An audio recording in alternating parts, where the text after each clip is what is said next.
का संविधान और इस देश का लोकतंत्र तबाही होने की कगार पर है। अगर उसको कोई रोक कर खड़ा है तो वो राहुल गांधी है, वो कांग्रेस पार्टी है। ये साजिश इसलिए रची जा रही है, राहुल गांधी के खिलाफ नहीं है, सोनिया गांधी के खिलाफ नहीं है, कांग्रेस पार्टी के खिलाफ नहीं है। साजिश आप सबके खिलाफ है। ये साजिश इस देश के लोकतंत्र के खिलाफ है। ये साजिश इस देश के संविधान के खिलाफ है। ये साजिश एक एक भारतवासी के मौलिक अधिकारों के खिलाफ है, क्योंकि उन सब की रक्षा करने का दायित्व इस देश की जनता ने विपक्ष को सौंपा है, और विपक्ष खास तौर पे राहुल गांधी उस दायित्व को बहुत मजबूती से निभा रहे हैं। यही दिक्कत है गैंग्स ऑफ गांधीनगर में। मगर आज दोस्तों कुछ प्रश्न हैं जो आपके सामने लाए जाने चाहिए। जैसे मैंने कहा, बगैर एफआईआर के मामला चल रहा था जिसको लेकर अदालत ने अपनी आपत्ति जाहिर की। तो सवाल यह कि आदेश किसने दिया, और इसी से जुड़ा है मेरा पहला सवाल। आप का अखबार शुरू किया नवजीवन, और ये धीरे धीरे ये जो समूह था ये छा गया। लेकिन नेहरू जी के बाद, इंदिरा गांधी के बाद, या यूं कहें कि जब धीरे धीरे कांग्रेस की हुकूमत दिल्ली में सिमटती चली गई, तो ये अखबार भी, ये समूह भी सिमटता चला गया। और आप कह सकते हैं कि 90 के दशक आते आते ये अखबार दम तोड़ने लगा और सैकड़ों पत्रकार बेरोजगार हो गए। तब राहुल गांधी ने आइडिया दिया सोनिया गांधी को कि इस अखबार को, नेहरू जी की विरासत को रिवाइव करना चाहिए, इसको दोबारा शुरू करना चाहिए। जिन पत्रकारों को बरसों से तनख्वाह नहीं मिली, या जिन स्टाफ को तनख्वाह नहीं मिली, उनको भी एक नई रोशनी देनी चाहिए। तो जाहिर तौर पे सारे कांग्रेसी एक हो गए, कांग्रेस का ही अखबार था। तो फिर नेशनल हेराल्ड को फिर से रिवाइव करने का प्लान बनाया गया और एक कंपनी बनाई गई, यंग इंडिया, और नेशनल हेराल्ड के जितने असेट्स थे वो यंग इंडिया में डाले गए। राहुल गांधी और सोनिया गांधी सिरमौर बने, और यह हुआ कि तस्वीर क्या बतलाती है? मुख्यमंत्री रेखा गुप्ता के खिलाफ ये नारे क्या बतलाते हैं? क्या परवाह है इनको कुछ? क्या इनको कुछ परवाह है? क्योंकि देखिए, भारतीय जनता पार्टी का साफ है, जब 4 साल हो जाएंगे तो रेखा गुप्ता को ये लोग सत्ता से हटा देंगे, किसी और चेहरे को वहां डाल देंगे, बाकी का काम जो है चुनाव आयोग कर देगा। यही राजनीति है और यही इनकी सियासत है। कितने शर्म की बात है। सुप्रिया सुनेत ने इस मुद्दे पर प्रहार किया है। वो क्या कह रही हैं आपके स्क्रीन पर। AQI रेखा गुप्ता आया है दिल्ली के स्टेडियम में मेसी के कार्यक्रम के दौरान। जैसे ही मुख्यमंत्री रेखा गुप्ता पहुंची, दिल्ली वाले ये नारे लगाने लगे, जनता वोट चोरों को मुंह पर सुना रही है। सुप्रिया सुनेत ने इस तरह से कहा है।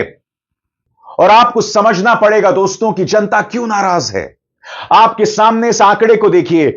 यह आंकड़ा जो दुनिया भर में भारत को शर्मसार कर रहा है। देश के खिलाफ इन्होंने वोट चोरी की। अभी यूपी में ये तैयारी नहीं। बीजेपी कर रही है, हार जाते हैं तो वोट चोरी करते हैं। हारने वालों को चुनाव आयोग ने जवाब नहीं दिया। बिल्कुल मिला सर। वोटिंग से 24 घंटे पहले जिस हिसाब से 10,000 रुपए अकाउंट में डाल दिए जाते हैं और कहते हैं 2 लाख रुपए और आएंगे, और देश की तमाम संवैधानिक संस्थाएं, चुनाव आयोग, सुप्रीम कोर्ट कोई संज्ञान नहीं लेता, तो क्या वोट चोरी नहीं है? ये क्या कहां से आया? मैं हरियाणा से आया हूँ। हमारा हरियाणा पूरा इन्होंने इस तरह ही मैनेज किया है। लोगों को लालच देते हैं, लोगों को डराते हैं, और ये लोग उनको कहते हैं कि हमने ईमानदारी। ये महाभ्रष्ट लोग हैं। मोदी और अमित शाह कोई राजनीतिक आदमी नहीं है, ये आपराधिक व्यापारी हैं। ये देखिए ऐसा है, हो गया। आप जैसे पत्रकार है ना, वो फिर भी सच्चाई दिखा रहे। सारा मीडिया कॉर्पोरेट बिका हुआ है। अपनी बात कर भाई, मोदी को 3 बार जनता ने चुना है। इस बार भले कम आई, 2 बार अपार बहुमत, इतनी बार गुजरात के मुख्यमंत्री रहे। भाई जितना अन्याय करे उसके बावजूद मुस्कुराते हुए आंध्र प्रदेश की जनता को कर्जे में ढकेलते हुए उसका स्वागत कर रहे हैं। ओके, समझ गया।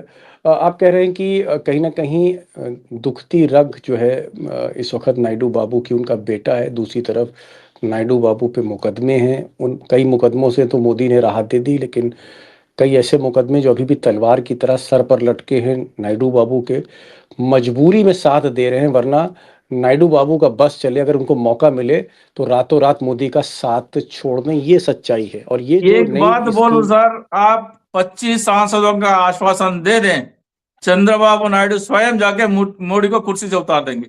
25 और सांसदों का 20 18 तो हमारे पास है ऑलरेडी, 25 और का आप आश्वासन दे दें, चंद्रबाबू नायडू जाके स्वयं उतारेंगे ना मोदी को। इतना गुस्सा है मोदी से। आप कह रहे हैं कि 272 का बहुमत है, 272 से 25 ज्यादा, ये आप बोल रहे हैं?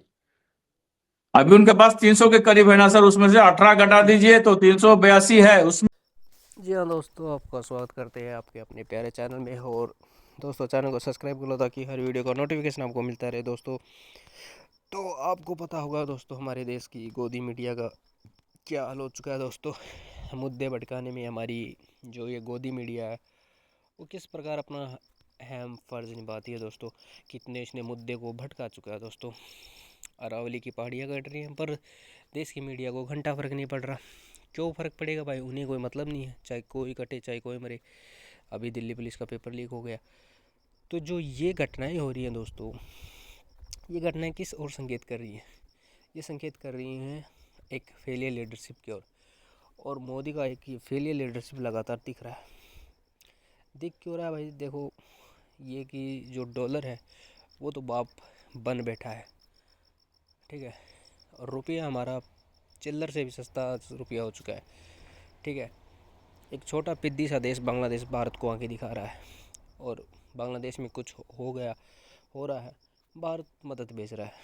तो थोड़ी सी भारत को कंधे खींचने चाहिए और उस पिद्दी से मुल्क के पिद्दी से प्रधानमंत्री को एक संदेश ज़रूर देना चाहिए, ठीक है।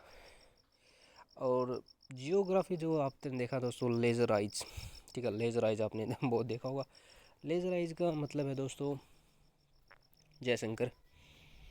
फॉरेन पॉलिसी आपको पता है इंडिया की अभी फ़िलहाल कैसी चल रही है, ठीक है। और मीडिया ने अभी रूस के राष्ट्रपति से क्या सवाल किया था, ये आपने सब ने ही देखा होगा, ठीक है। तो यही है भाई दोस्तों कि रूस के राष्ट्रपति को घंटा फ़र्क नहीं पड़ता कि मोदी उसके बारे में क्या सोचता है, ठीक है। उसे भारत से मतलब है, मोदी से नहीं। उसने ये कहा कि मैं किसी भी प्रधानमंत्री की तुलना नहीं कर सकता। सभी प्रधानमंत्री ने रूस के साथ अच्छे संबंध स्थापित किए हैं।